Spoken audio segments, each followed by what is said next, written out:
The Word of God is alive and powerful, sharper than any two-edged sword, piercing even to the dividing asunder of the soul and spirit, and of the joints and the marrow, and is a critic of the thoughts and intents of the heart.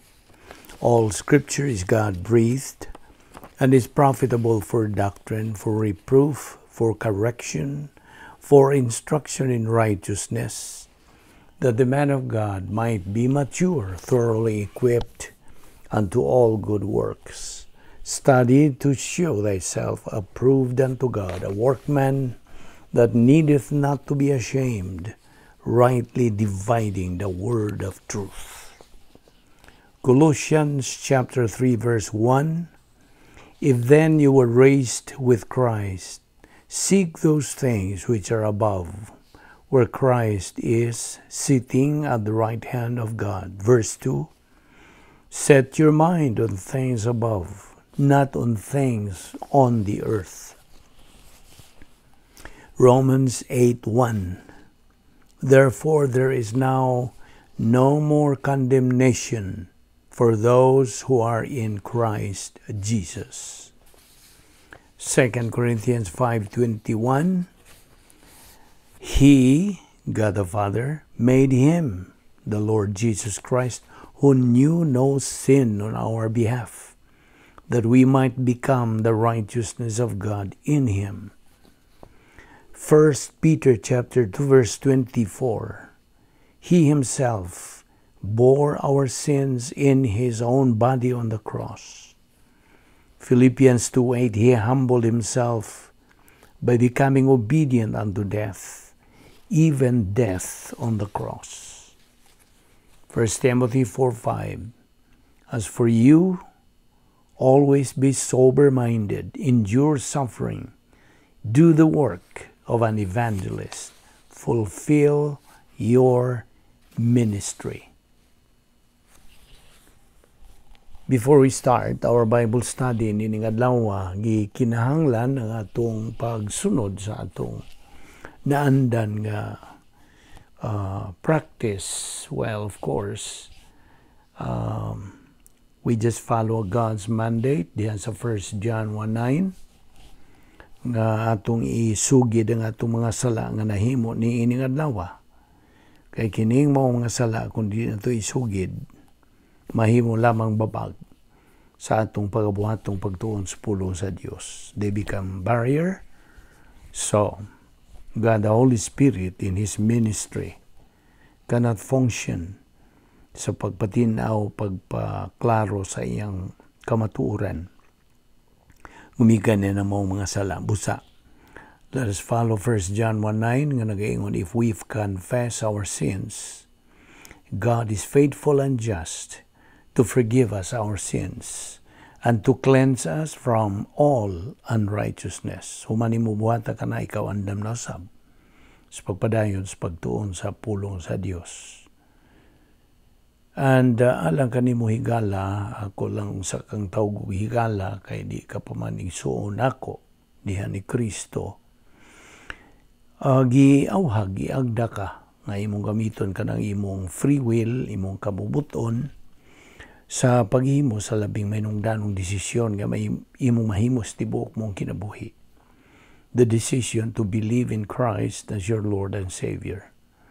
Acts 16:31 nagaingon, Believe on the Lord Jesus Christ and thou shalt be saved.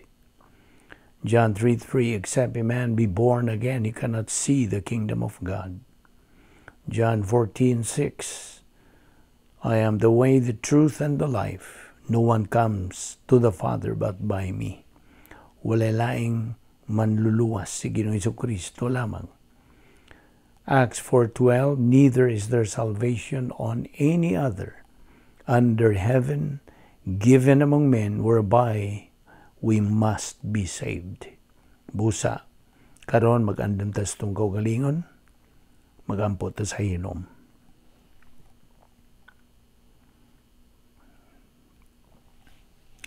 Balaan na mo nga Diyos, nagapasalamat kami kanimo, honestanan sa imong pagdala ka na mo ning dapita sa makausapa, o niya kami mayong panglawas o skill pa ang among pagpadayon sa mga kalihukan o imo pa kami gihatagan og malantip nga pangunahuna pagpanabot kining tanan gumikan lamang sa imong gugma, imong kaluoy, imong grasya bisan pa ni among kinabuhi. Dili kami takos nga mabuhi pa pan ang imong plano. Nagalihok pa man gyud nganhi sa among kinabuhi. Salamat kining tanan grasya bisan pa ni among pagabuhaton nga pagtuon sa imong pulong. Wala kami katakos niini. Salamat ning tanan ning among Bible study through the YouTube ubos sa Vic Balbido Evangelistic Ministry. Kining tanan among ipasalamatan sa ngalan ni Ginoong Jesucristo. Amen. Well, may adlaw sa tanan nato mga subscribers o kaninyong mga higala nga nagasunod who are following our ministry o labaw sa tanan sa atong mga igsoong diyan ni Kristo, our fellow believers who are persistent and consistent sa ilang pagsunod nini nga atong adlaw-adlaw nga pagtuon sa pulong sa Dios. Okay. So welcome kaninyong tanan. Nini adlaw aniya kita lain nga hilisgutan. Lain na sab kining pagtulunan, pursuing the divine viewpoint of life. Ang atong padayon sa katon sa mga Diyos nung panguna-una nga atong magamit sa atong kinabuhi. Ingon nga mga Kristohanon. Taas ka ng paghubad nining maong title. I don't know, mudawat ka ba niya ng maong paghubad sa Binisaya. Pursuing the divine viewpoint of life. Ang atong padayon sa pagkaton sa Diyos nung pangunahuna nga atong magamit sa atong pagkinabuhing Kristohanon. Okay? I think masabtan naman na. Okay, unas tanan. Kung nagkinahanglan man ugaling kining atong kalibutan o pagdasig o paglaom, pagsandig, karon na gyud ang tukmang higayon. Kung nanginahanglan man ang katawhan o paglaom, karon na gyud ang tukmang panahon. Mao nga ang Dios tungod sa iyang kaluoy o gugma. Iyang gipahimutang kining Vic Balbido Evangelistic Ministry nga usas mga paagi sa pagpadayag sa iyang mensahe sa paglaom o kaligunan sa kinabuhi. Taliwa niining makuyaw, makalilisang, nagkaguliyang nga kahimtang sa kalibutan. Karon gyud unta. Apan di man nato mapugos ang mga katawhan kay naa man sila'y kabubuton. So, it's a matter of choice. Now, kini atong ministry, of course, dili man ni ato, iyaman ni sa Dios, Espiritu Santo. Our method of teaching, by the way, pagpalabas lang sa imong panumduman, ang paagi nato sa pagtudlo, atong gisunod, gi-adapt nato kini gitawag og ICE method. ICE. ICE ba? Yellow. ICE. Ang I stands for isagogical. Ang C stands for categorical. Ang E stands for exegetical. Now, kining I, gikan kini sa root word nga isagogics. Ang bot pasabot ng isagogics, pagtuon sa pulong sa Dios, binasihan ang iyang kasaysayan, historical.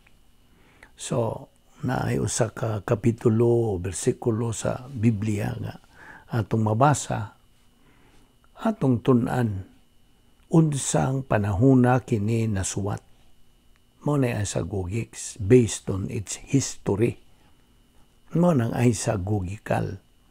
Ang sunod, ang letra nga C, categorical. Ang bot pasabot, matang sa mga doktrina, pagtulunan, klase-klase, mga matang, categories, by categories na ay doktrina sa kaluwasan, doktrina sa kanang faith rest, doktrina sa rebound, daghan kayo nga mga doktrina.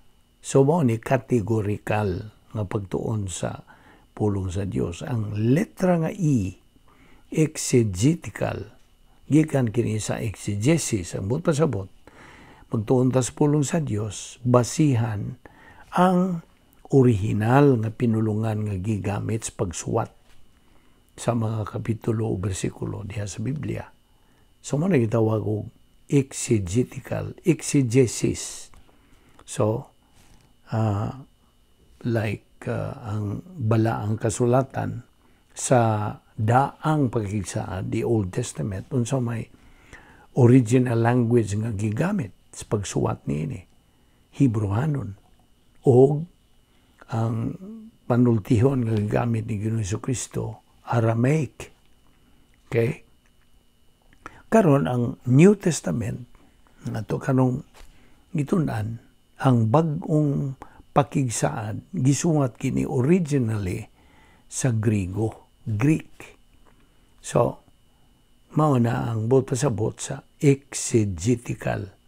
Atong tunan, base sa iyang original nga pinulungan. So, mao kini ang ICE method. Now, of course, kini nga atong paggamit nini maong ministry is disseminating God's Word ingon nga riiko gikan sa mga doctrinal Bible scholars who diligently, meticulously, exhaustively nagatuon sa kamatuoran gikan sa Biblia from the original languages, line by line, precept upon precept. Now, it is a revelation to learn God's Word precisely how it was given at the time sa iyang pagsuwat niini. Sa akong kabahin, I never knew I would ever be this close or know the Lord as well as I do if it was not for this unique and so precise and accurate method of studying and learning the Word of God.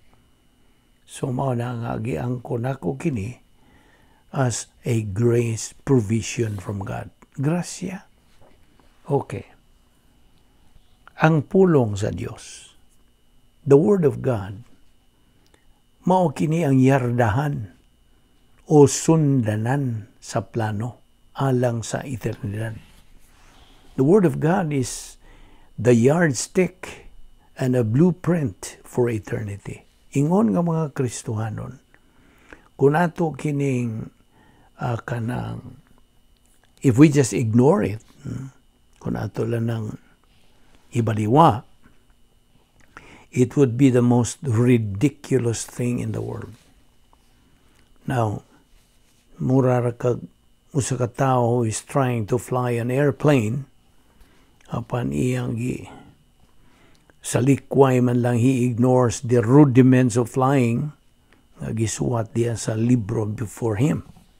Bahin niya na. Obviously, kanang tawhana would be killing some people due to that. Now, ang pulong sa Dios, ana ay kasulbaran sa matag suliran nga atubangon sa matag magtotoo sa iyang kinabuhi. In fact, now this is describing how important the Word of God is. The importance of Bible doctrine. It is the spiritual oxygen of every believer. Now, in the human realm, kung wa kay oxygen, wa kay ikaginawa, so metabo nimo, naibaw ka na. In fact, the Word of God is the manna, the food, kanunon o kalanon sa atong kalag. Matthew 4:4, Deuteronomy 8:3. O, matud pa sa Salmo 119, versikulo 105, it is a lamp unto our feet and a light unto our path. So, kung balikon, it is our blueprint in life. It is the greatest antidote to the pandemic nga nahitabo karon, nga nagkagubot naman yung kalibutan na may tungod ng COVID-19, coronavirus. Mao ni antidote, ang pulong sa Dios. Ang pulong sa Dios is alive and powerful, sharper than any two-edged sword. Now, kung wa kay pulong sa Dios, diya sa imong kinabuhi, naagi mga kagubot, there is confusion, there is misery, there is evil, there is weakness. Sa laktod nga pagkasulti, we become unsa? Mga pildiro sa kinabuhi. We become losers in life. Now, okay, ato ra kuning tutukan kining gikagubdan nga pandemic, kining COVID-19.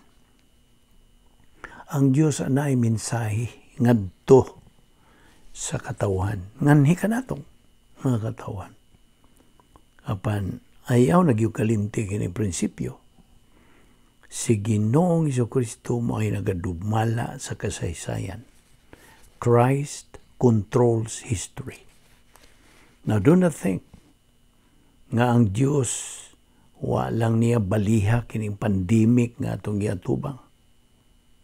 God is not ignoring this pandemic to go on, and that He is out of the picture in this horrible plague. Paminaw. He is not ignoring it. Kadungog ka. God is not ignoring it. He is not out of the picture in it. He is in it. Naadiya siya. He is right there in the pandemic. Ug ang Diyos is just tapping His foot, watching and observing believers unsaon nila sanong, how they respond or react. Now, kantong mga magtutuo nga mo respond to it with divine viewpoint will remain calm, peaceful, relaxed. They are not terrified. They are not afraid. They are not paranoid. Relax. Kay hing-respond man lang sila inubanan sa Diyos nung mga pangunahon na. Apan kadtong mo react nga nahaan sa maong pandemic, those who react to it with human viewpoint, na mao na ang diferensya. Kinsa man mga tawhana.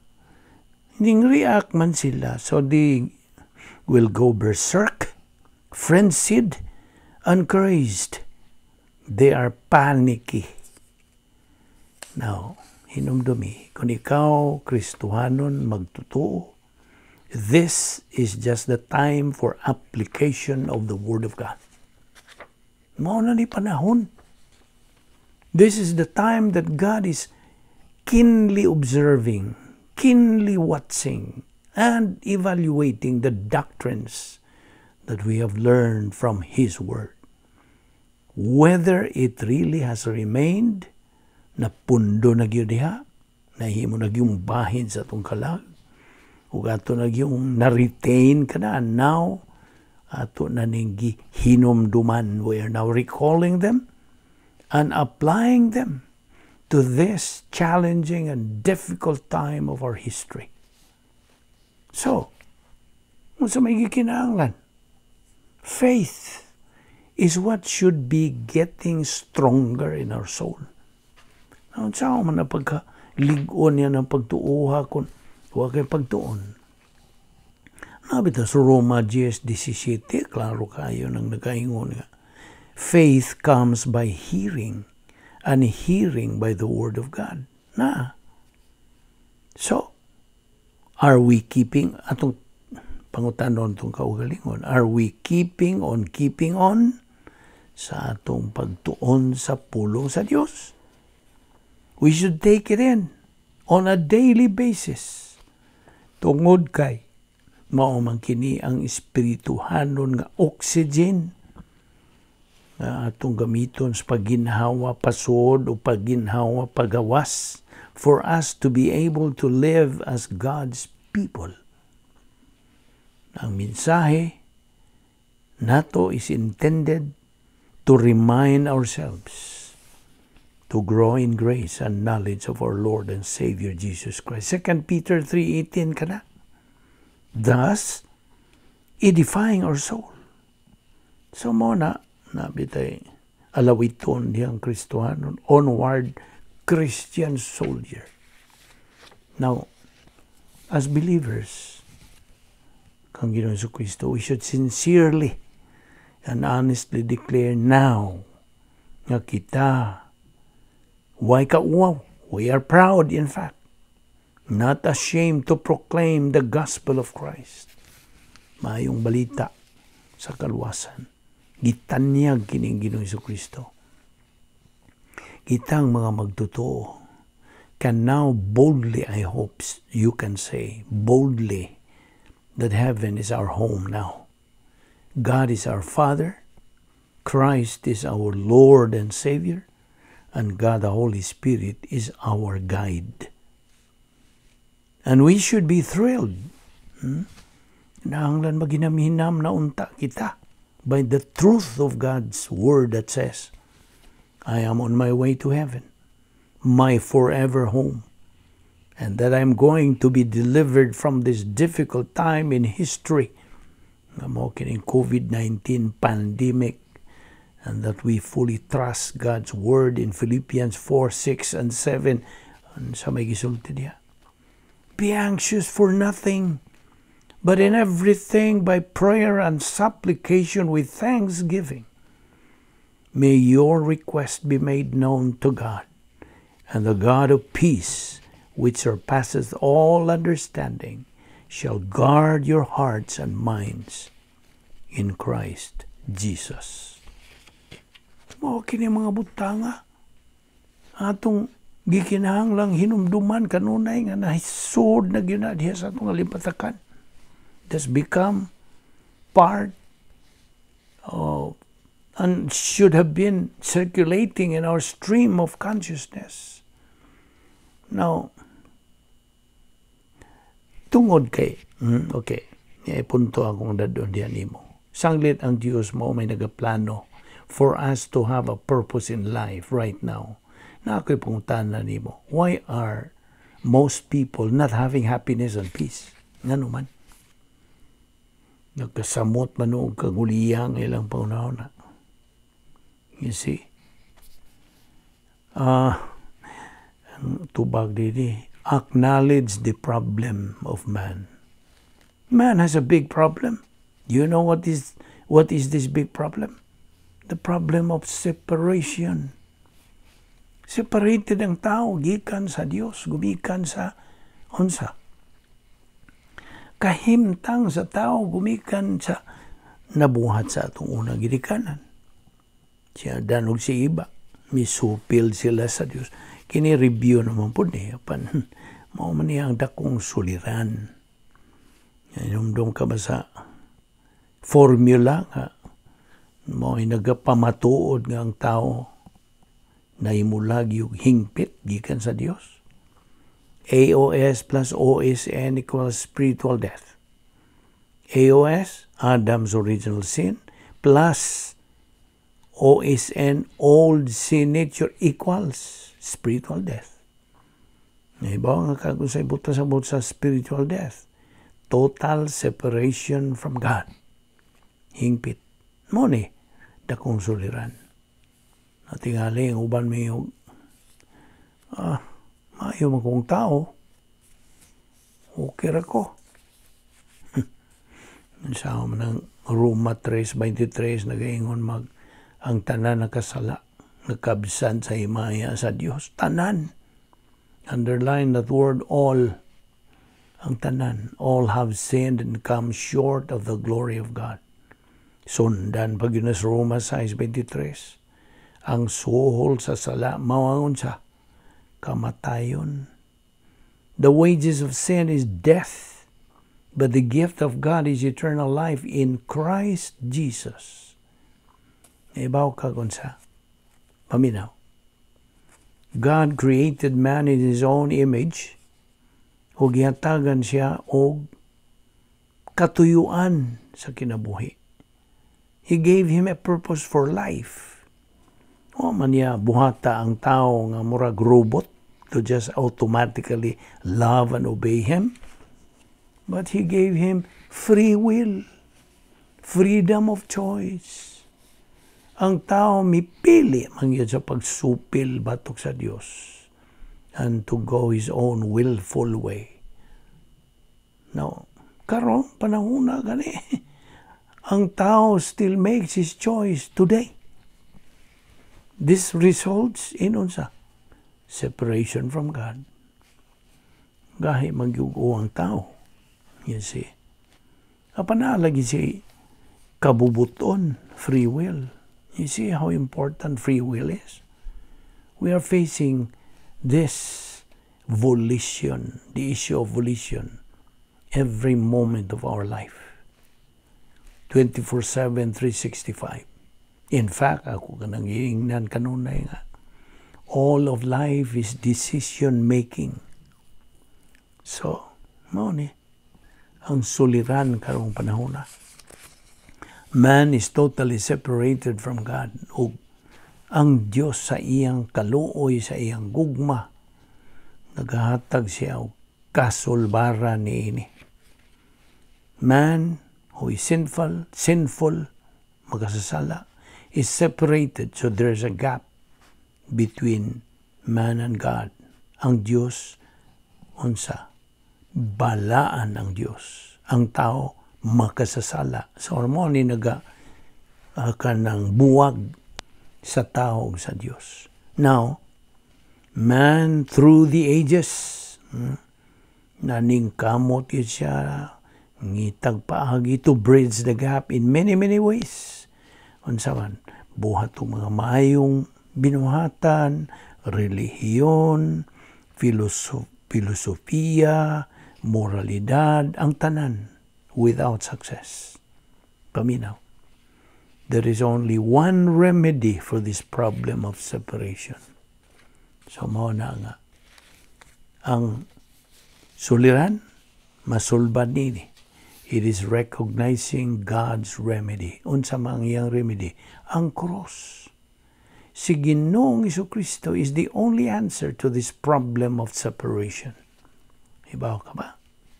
Sa dihang si Ginoong Jesucristo namatay dito sa cross, iyang gibayran ang atong utang sa atong mga sala. Ug mao tong iyang ingno nato, He bridged the gap from God to man. Nana. Siya ang iyang cross mo'y nagapabalik sa tao ngadto sa Dios.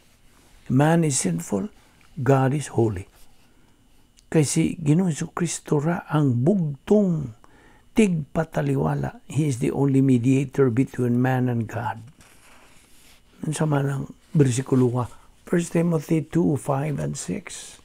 For there is one God and one mediator between God and men, the man, Christ Jesus, who gave Himself as a ransom for all men. Na, kita nimo, usara ka mediator, usara nga makareconcile sa Dios. Ang tao ma-reconcile o mapasig-uli nga to sa Dios. Wala laing mediator. Kaya may ubang mga pundok nga napakunoy laing mediator. O gitawag lang sa mediatrix. You see? Unsa may sulti sa John 14:6, I am the way, the truth, and the life. No one comes to the Father but by me. Si Ginoong Jesucristo may sulti niya na. Ngunya ang Roma 5:8 usab nagingon. But God demonstrates His own love towards us in that while we were yet sinners, Christ died for us.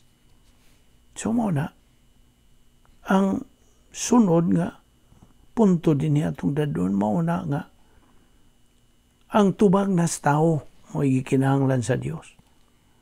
gihatagan na ta, gi-provide na ta, gisangkapan ta sa Dios sa paagi nga mapasig uli ngadto kaniya. Pinagi kang Ginoong Jesucristo, pagtuo lamang kang Kristo lamang. So, ang giagad ra sa Dios sa tao, unsa may iyang pagtuo, unsa may iyang panghuna-huna bahin ni Ginoong Jesucristo.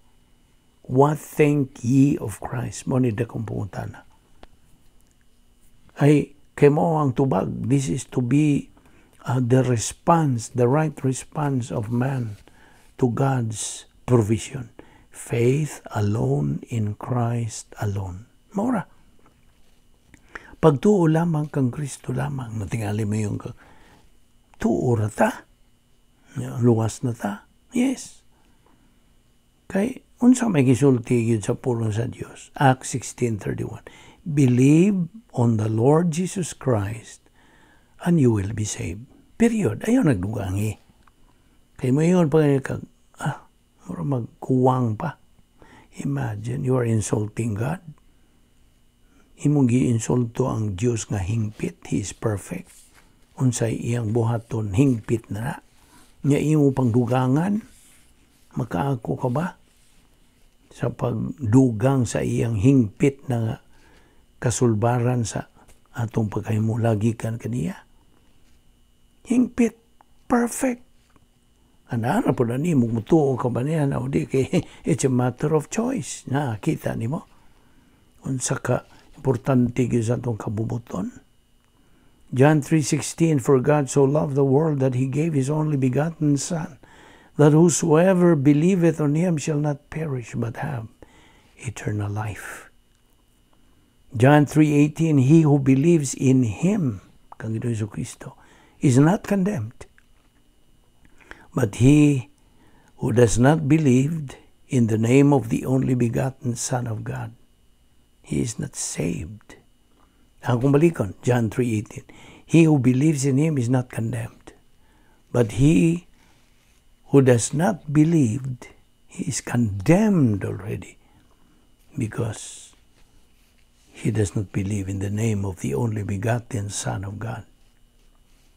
Namo na. Condemned na ang dili mo tuo.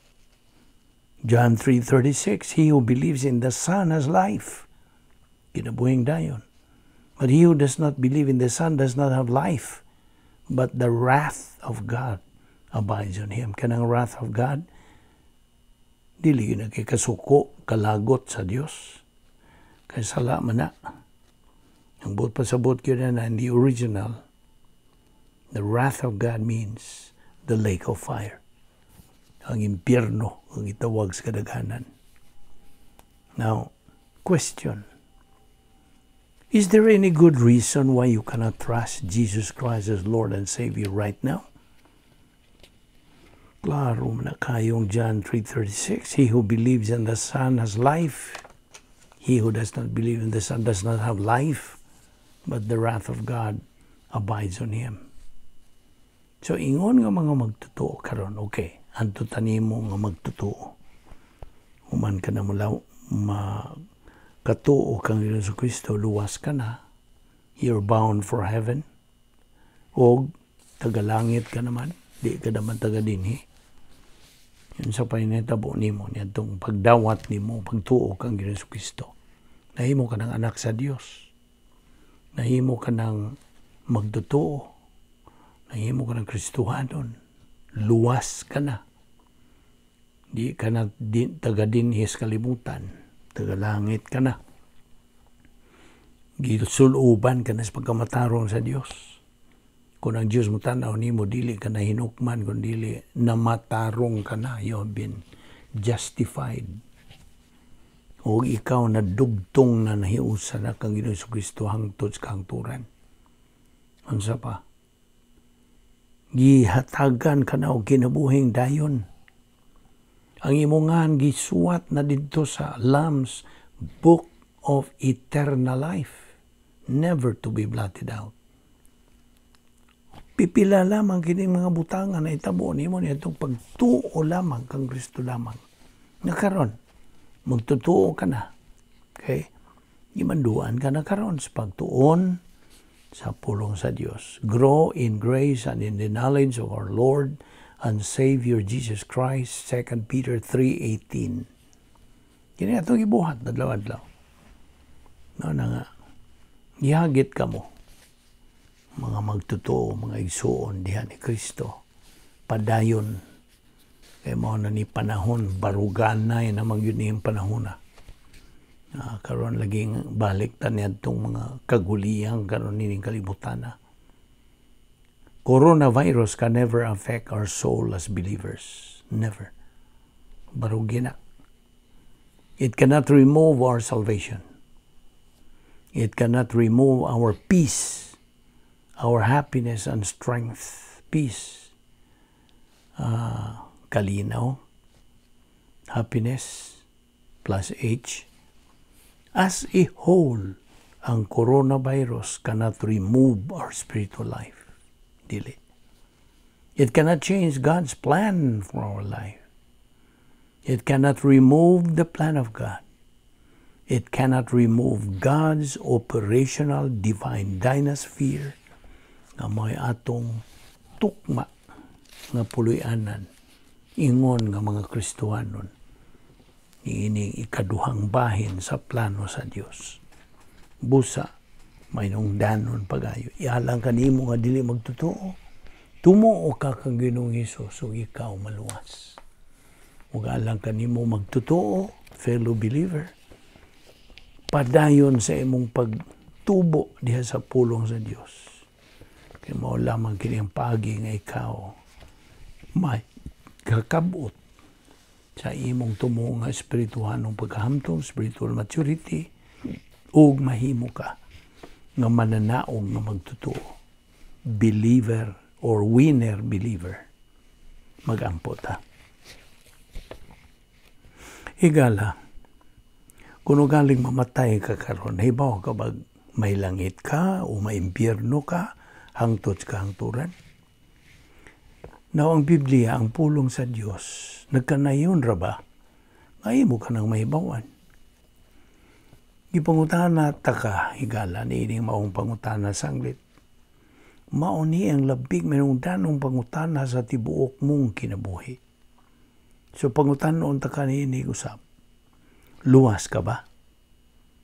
Dili question kung sako ka bago sa kasimbahan, kung dili luwas ka ba? Are you saved? Dili po question kung nagkinabuhi kapag usa ka talahuron, dalaygon, nga kinabuhi, kung dili luwas ka ba? Now, ang Biblia nagsulti sa ingon ni kinahanglang maluwas kita. Higala, aron ka maluwas, unas tanan, kinahanglang muangkon ka nga ikaw usa ka makasasala. That you acknowledge that you are a sinner. Kinabitaw sa Roma 3:23, ang tanan nakasala ug nakabsan sa himaya sa Dios. Ug diha pa sa Roma 3:10 ngadto 12. Kaya kasulatan nagingon wa gyud tawo nga matarong, walay nakasabot o nangita sa Dios. Ang tanan na miya gikan sa Dios ug nahimo silang dautan.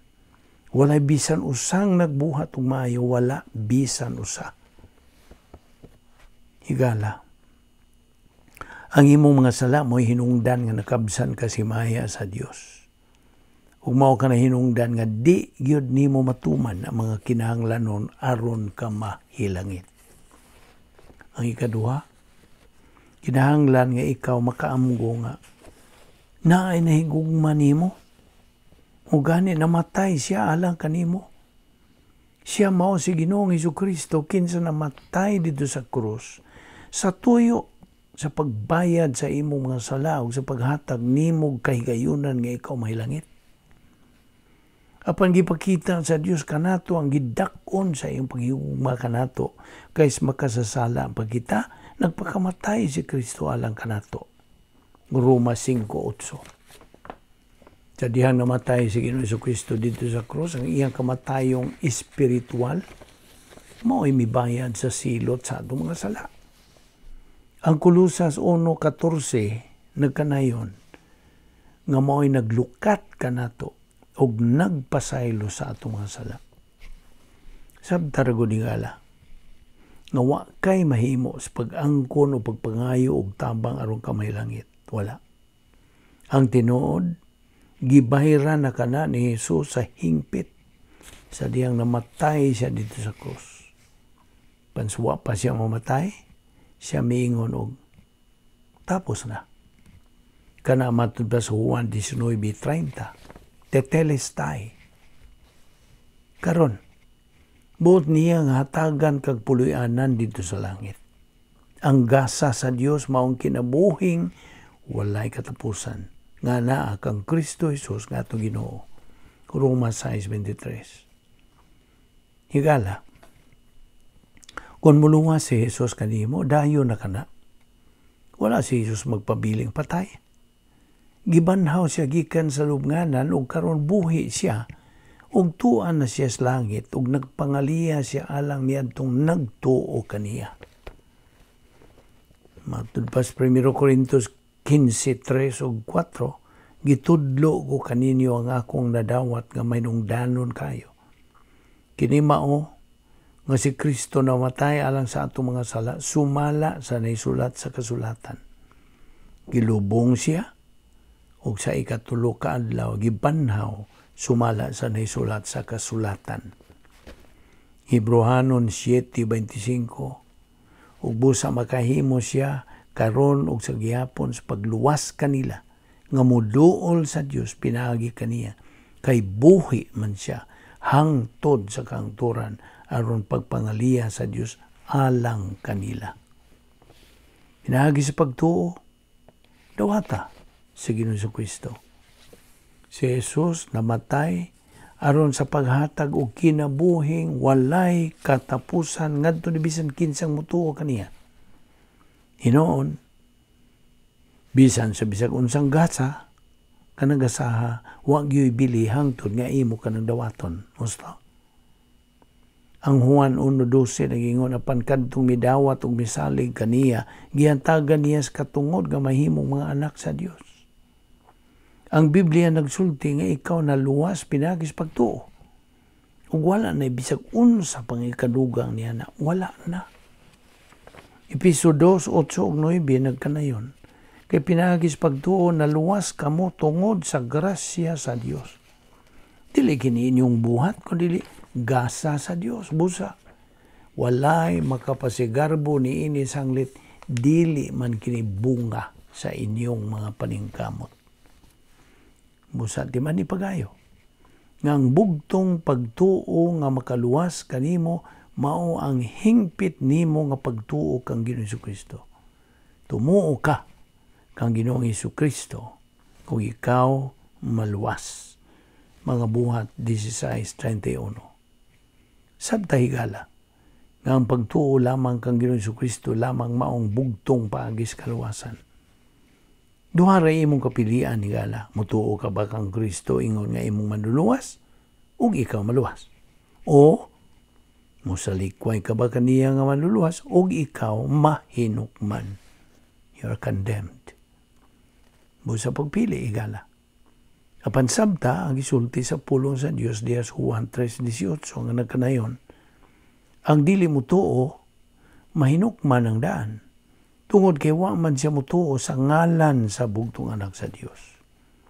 Busa, sublion ko sa pagpahinomdom kanimo higala. Tumuo ka kang Ginoong Jesucristo ug ikaw maluwas. Magampo ta. Balaan na mo nga Dios, nagapasalamat kami kanimo.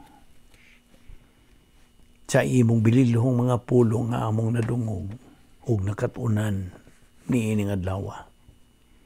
Amo karong nasabtan og klaro tungod sa ministeryo sa Espiritu Santo. Nga kami maluwas pinagi lamang sa among pagtuo kang Ginoong Jesucristo ingon nga among Ginoo ug manluluwas. Nagpasalamat kami kanimo Ginoo. Niya ng kaluwasan kay imong gihatag kanamo pinagi sa imong bugtong anak. Ang way bayad nga gasa gikan kanimo. Kining tanan among giampo tungod sa mahal nga ngalan ni Ginoong Hesus Kristo. Amen.